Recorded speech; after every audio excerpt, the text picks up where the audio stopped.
We all need to make smart decisions with our money. The Long-Term Investor Podcast shows you how by distilling complex financial matters into easily digestible lessons.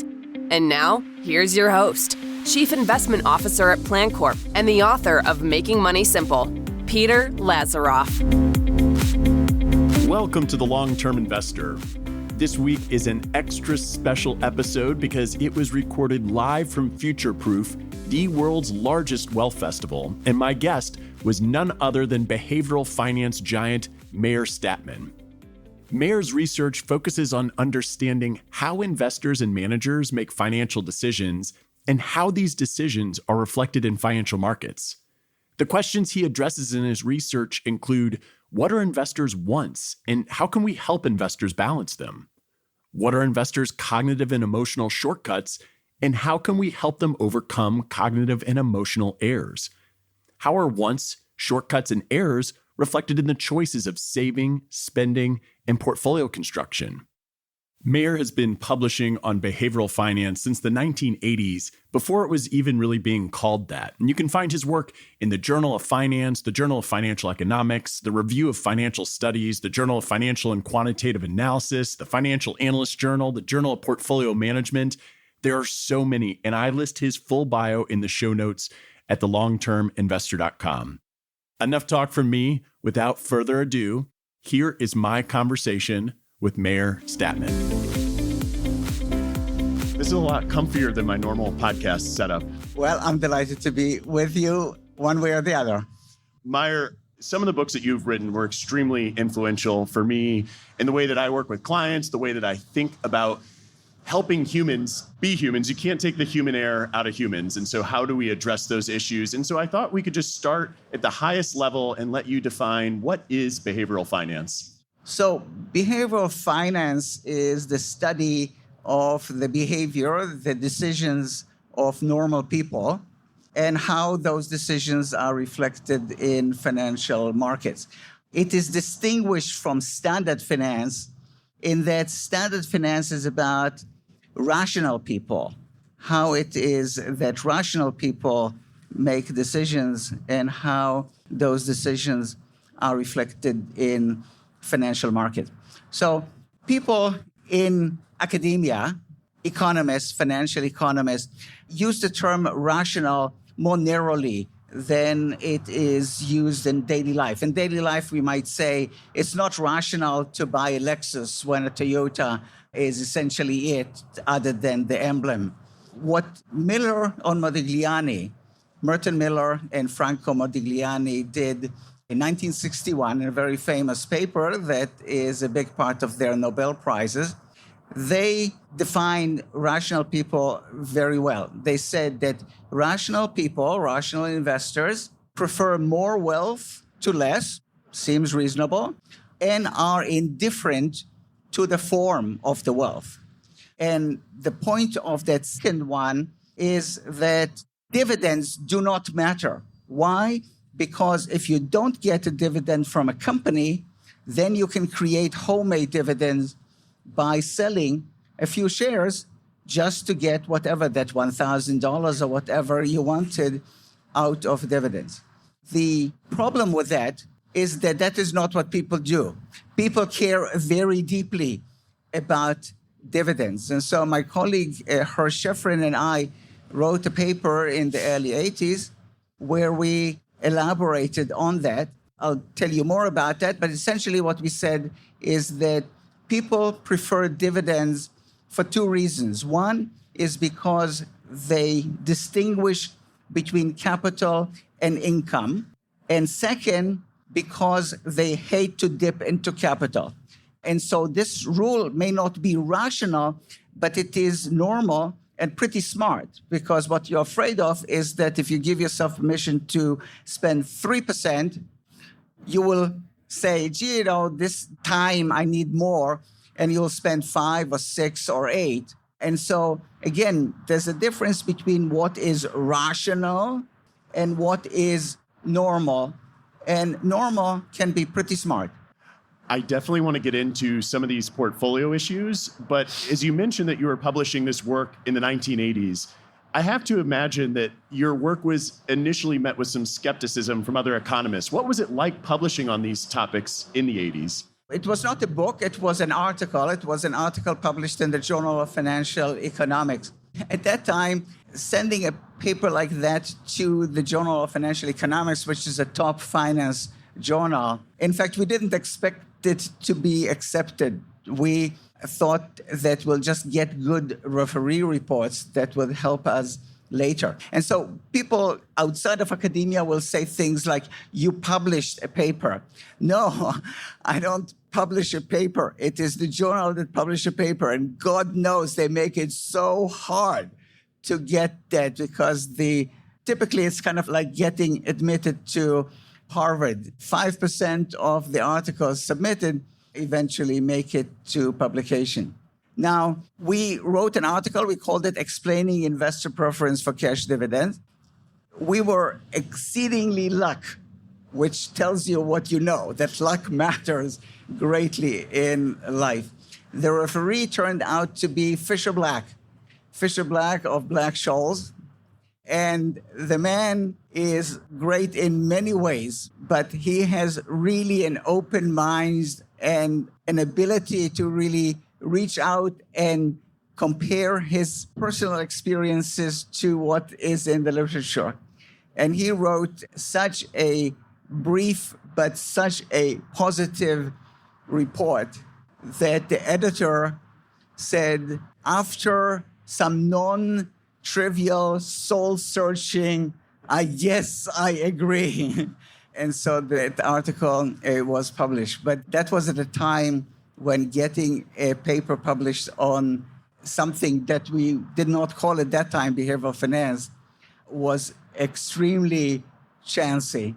And so it's a combination of the innovation that Hirsch and I introduced and that luck of having Fisher Black as our referee.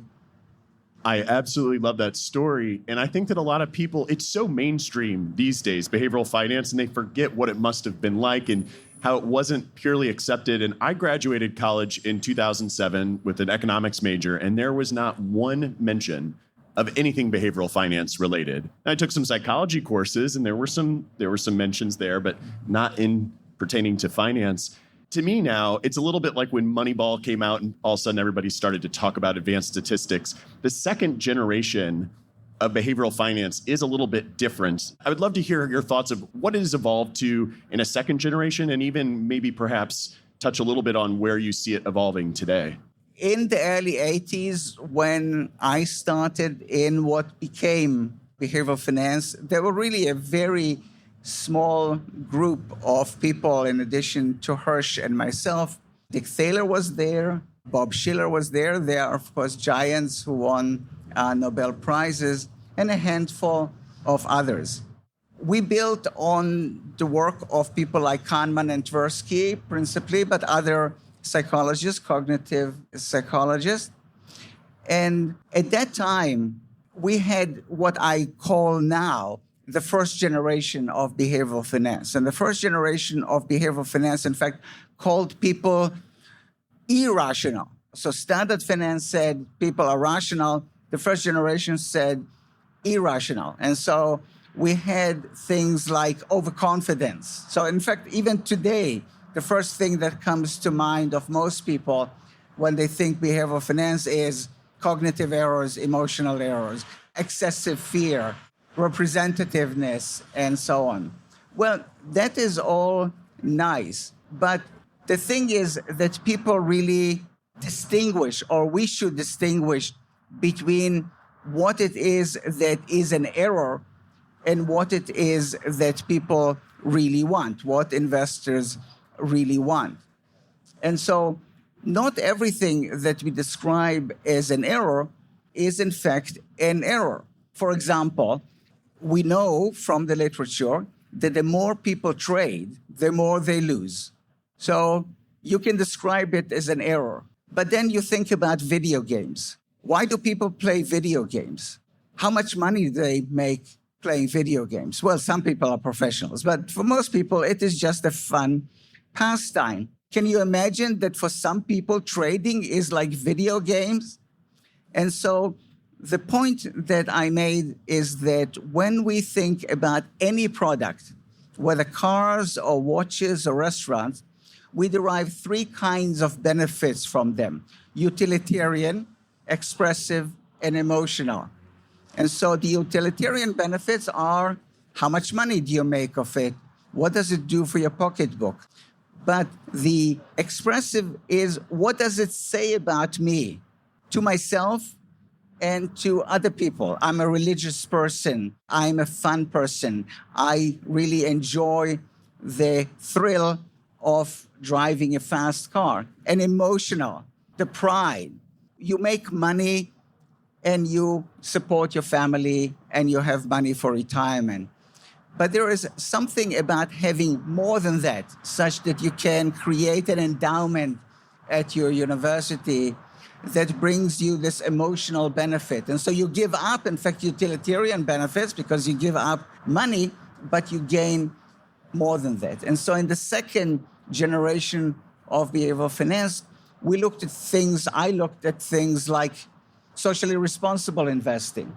Why do people invest in it? Some will tell you that they make extra money out of it. That's not so. You lose money relative to what you would do if you did not, but you gain expressive and emotional benefits.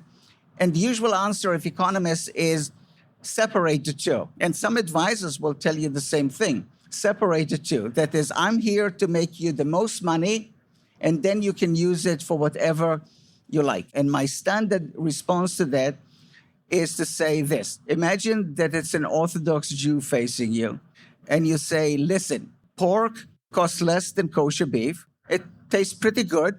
Why don't you eat pork and donate the savings to your synagogue?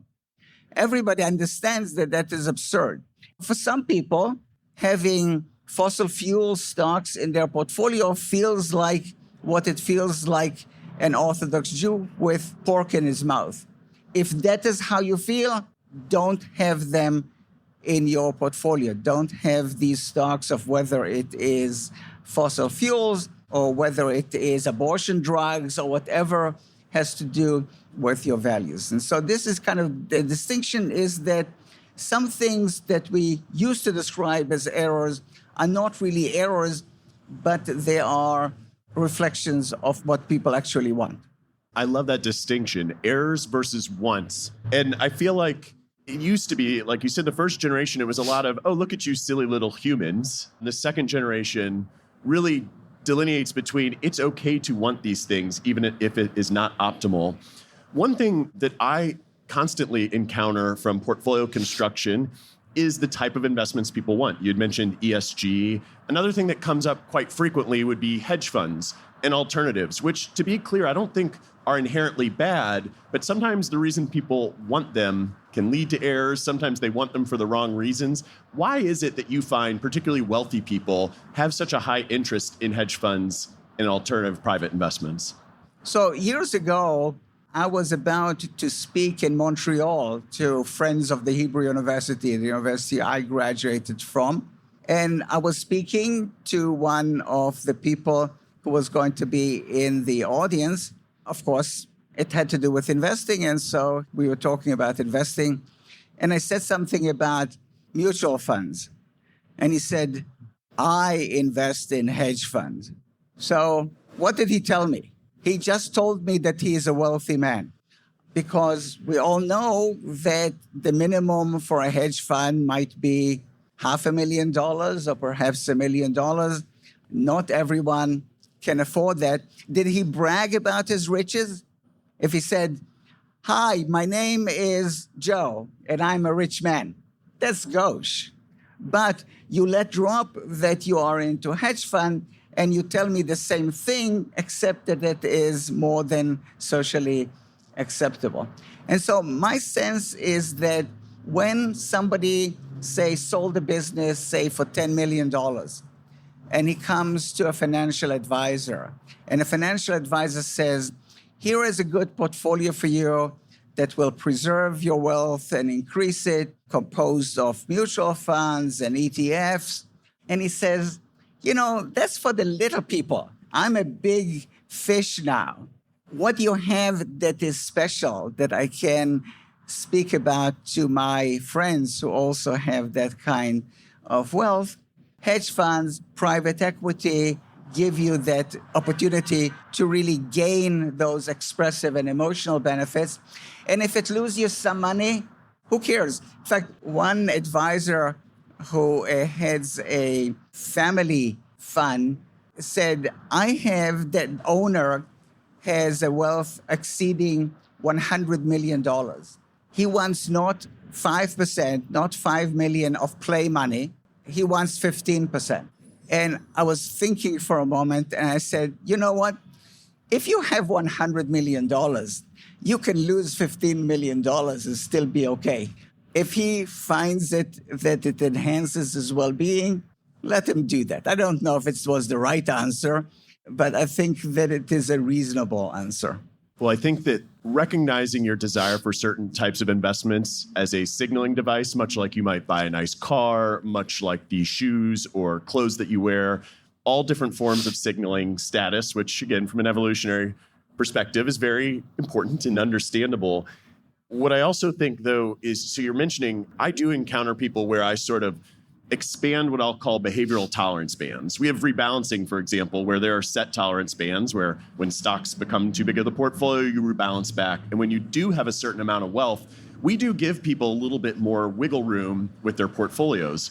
Now, I also know that if we had a properly functioning crystal ball and it were to just put out right now in front of us the assets we need to hold that will definitively be the best portfolio 20 years from now, I also know that there's a good chance I won't be able to coach a person through that portfolio. People struggle holding international stocks, which is pretty basic right now. Who knows what the perfect portfolio would have? My question to you on that optimal portfolio perspective is, how does the optimal portfolio from a behavioral perspective differ from the optimal portfolio from a mean variance or a CAPM, basic modern financial theory portfolio? So let me tell you a story about mean variance portfolios and behavioral portfolios and Harry Markowitz. So Harry Markowitz passed away not long ago. He was a good friend of mine. He was a mentor, a very dear man, a very smart man, but he also understood investors. So he knew his mathematics, sure, but he understood human behavior.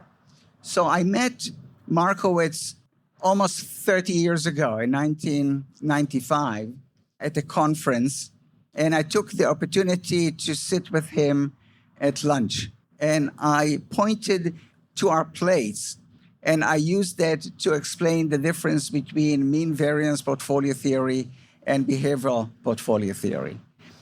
I said this: in behavioral portfolio theory, we like our plate to have the beef, the steak in the middle, the mashed potatoes at one side, the broccoli on the other. We like the steak to be hot. We would like our beer to be cold.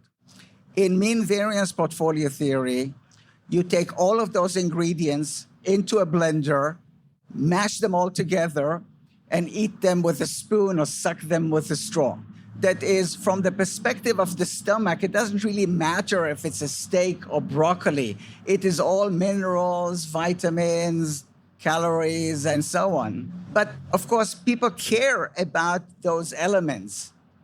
People care about the special individual ingredients. People have goals. It might be education for the kids. It might be retirement for themselves. It might be a bequest. All kinds of goals.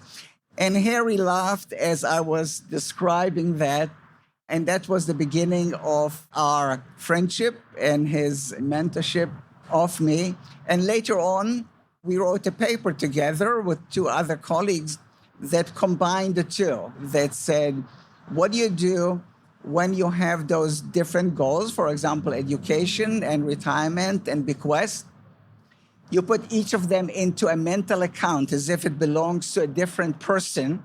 You optimize each of them by the rules of mean variance, and then you combine them. And what we found was that under some conditions, that all of those three sub-portfolios lie on the efficient frontier, as well as the overall portfolio. So it is possible to do the normal thing to satisfy what people want, and yet have it optimal in the standard finance way, because still we want it to be efficient. I'm never going to think of modern portfolio theory ever the same after that. That is a wonderful example. And I think of, again, if we're tolerating some behaviors in those that we're advising based on their wealth, based on how bad the worst outcome of making a deviation from the steak dinner milkshake that you just described. Obviously, neither you nor I are experts on fiduciary law, but I do know that we all try to do what is in our client's best interest. And so when you think about the difference between like the optimal behavioral portfolio versus the optimal mean variance portfolio, no one's really written on this topic about it being your fiduciary duty to do the right thing. How would you think about connecting those two ideas? Well, I think about it in the context of what is a want and what is an error. So think, for example, about dollar cost averaging. Dollar cost averaging is not rational. If you want to invest in stocks, if you just got, say, $100,000, you want eventually to invest it in stocks, invest it today, all of it, in a lump sum.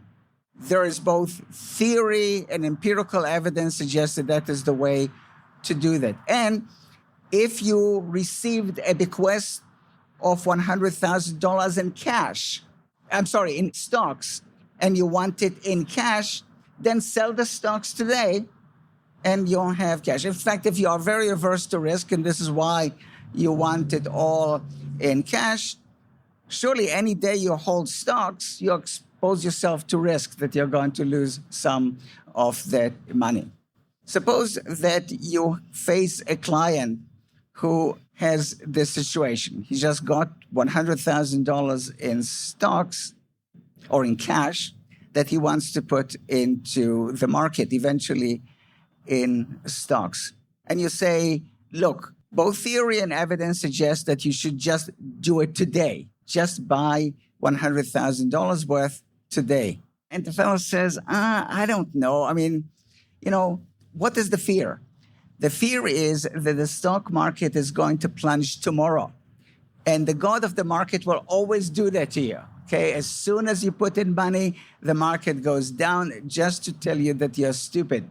So what is the real impediment? It is not attitudes towards risk. It is regret, which is an emotion that we all know. If the market goes down tomorrow after I invested today, I'm going to feel like an idiot. I'm going to have hindsight. Why did I do this stupid thing? I'm going to feel regret. Now, what you do when you do dollar cost averaging is you divide it, say, into 10 increments of $10,000 each, and you invest each in the coming month. And this way, you minimize your regret potential. Not risk is driving it. It is aversion to regret. Now, suppose that the client that you say, here's the rational thing to do. As a fiduciary, I'm trying to maximize your wealth. Here is what you should do. Invest it all today. Now, the client doesn't do that. The client is kind of like the fellow at the edge of the pool, and you say, jump head first. And he says, no, I cannot do that. Isn't it better to say, why don't you put in 2 toes first, then your feet, then your legs, then the rest of your body? This way, at least he gets into the water. And so I think, I don't know what the lawyers would say, but I think that if you explained to people what the literature, what the evidence is, here's the rational thing, and then they say, no, I'd rather do it by dollar cost averaging, this is a distinction between what is an error and what is a want. Then dollar cost averaging is not an error. It is a want to minimize regret. And while regret is not something that we accept in standard finance, regret, whether you accept it in standard finance or not, regret is something we all have experienced and we all are deterred by decisions that might impose regret. I'm thrilled that you mentioned regret because the literature suggests that regret is strongest when you can clearly see the alternative path. And there's nothing more quantifiable than what just happened in the market. And I think it's why people put so much pressure on them. So I'm thrilled that you bring that up. But that is also what my role is, and many of those in the audience role is to play a role in coaching and educating those who are helping. Can you speak to that a little bit? Yes. So regret is an emotion that we describe as a cognitive emotion.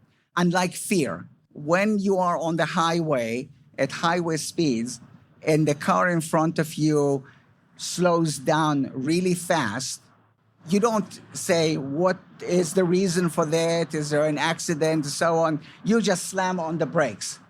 That is what fear does instinctively, and that is a good thing. Regret is a cognitive emotion in that as you're going to make a decision, you think you can see what can come out.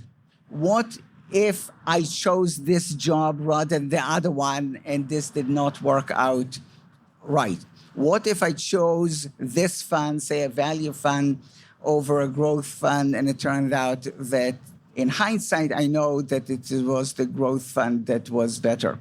And so you really have to kind of accept that, and you have to know, and this really is where an advisor is an educator. You know, I tell advisors, you are like me. You are educators first and foremost. And say, here's what regret is. It is familiar to you. I know that we are making a decision now, and the outcome will be only years from now. You might find yourself in a situation where you find in hindsight that you would have been better doing something else. In fact, diversification, one of the good things of diversification is that it can minimize regret because, yeah, I have some growth, I have some value, I have some domestic, I have some international. Unfortunately, clients, people, we will come back and say, why did you invest in international funds? Wasn't it clear at the time that it is not going to do as well? In fact, one advisor told me of a trick she uses with her clients.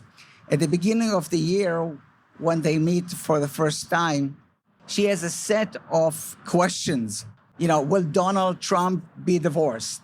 Will California have a 7 magnitude earthquake? And so on. And people say, here's what I predict. Then at the end of the year, of course, they remember only those predictions that came true.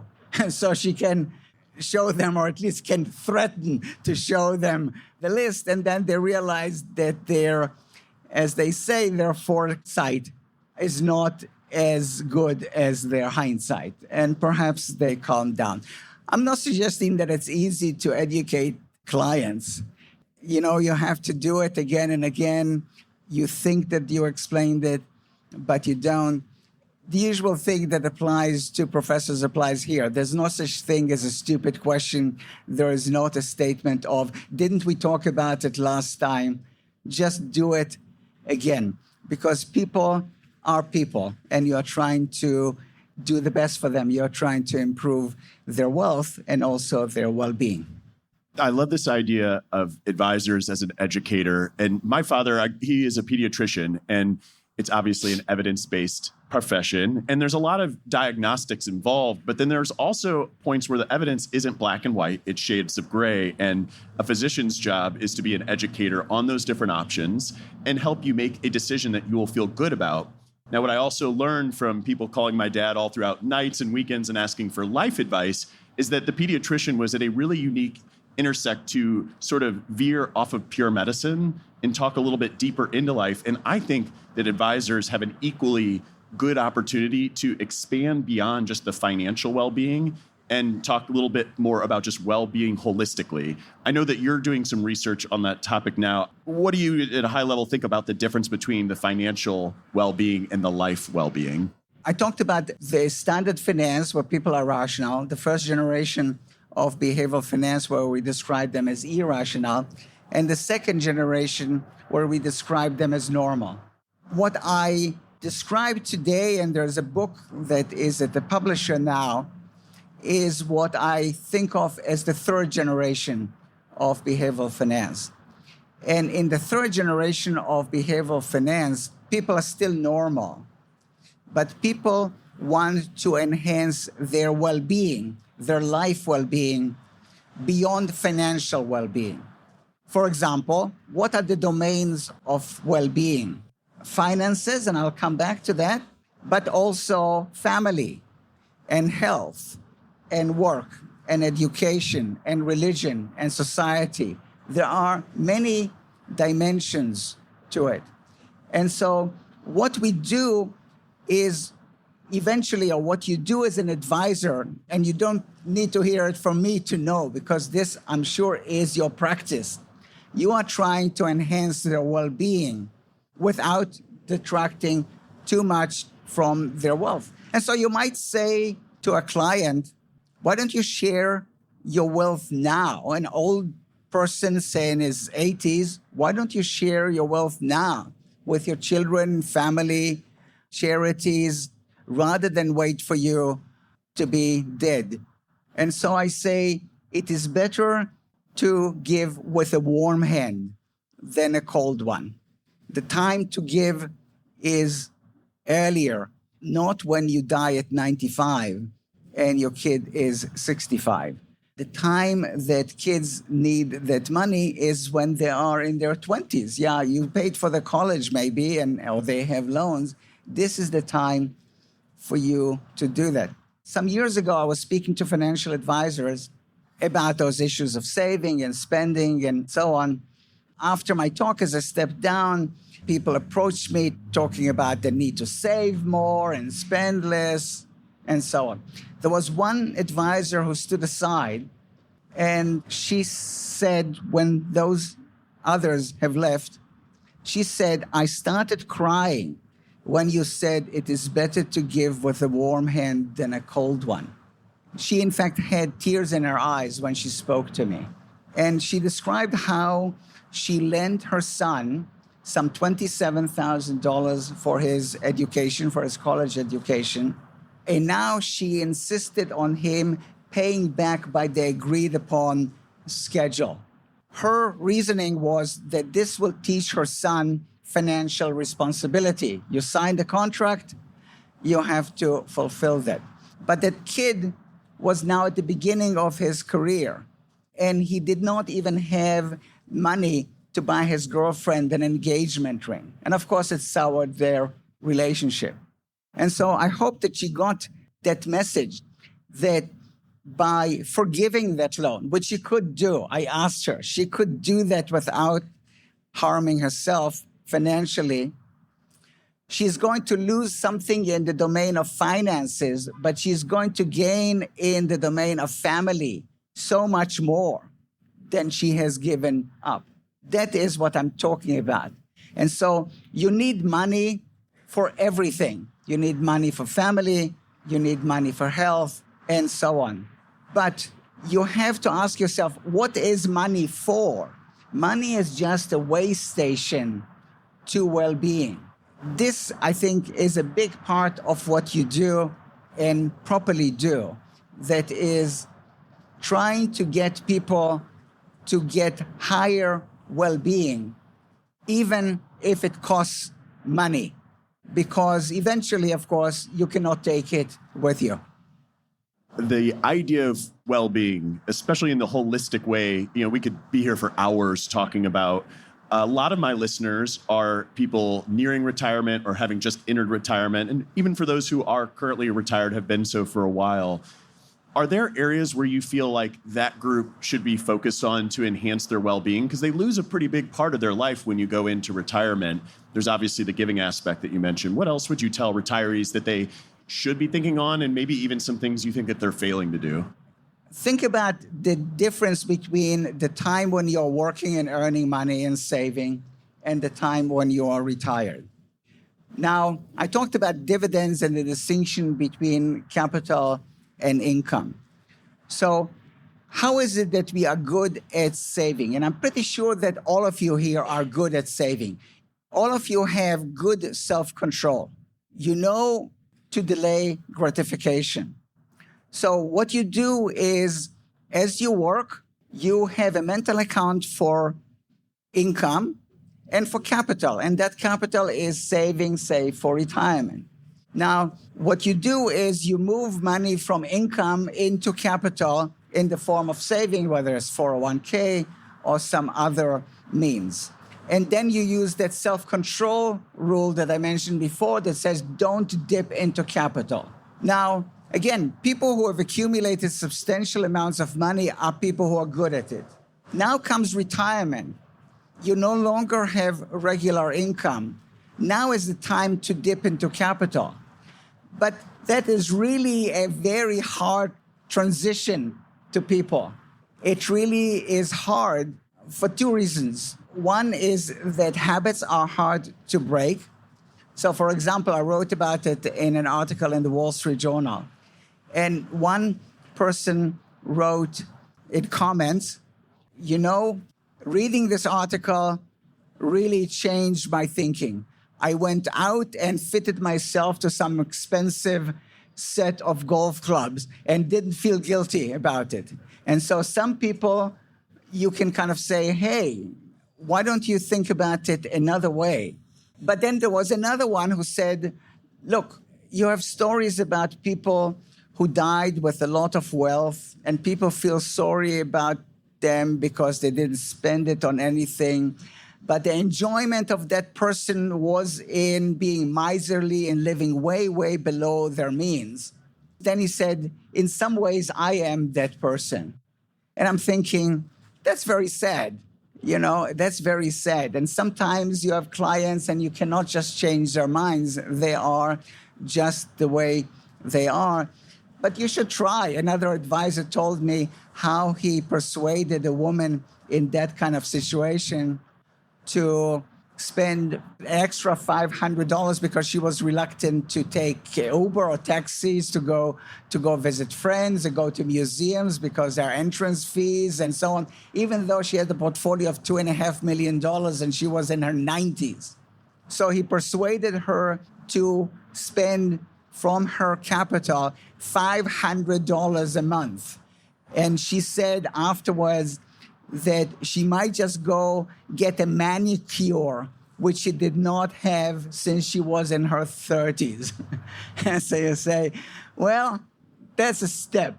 She can surely spend an extra $1,000 or $10,000 a month and be sure not to run out of money. But you as an advisor, I as a teacher, we do the best we can under the circumstances.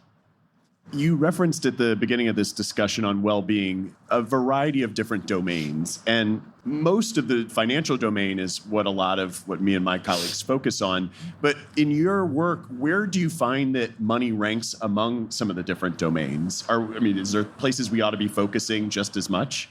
Well, of course. If you ask people what is really important in your well-being, they're likely to say the first thing, family, not money. They're likely to say health. They're likely to say work and not just earning money. My identity is the identity of a professor.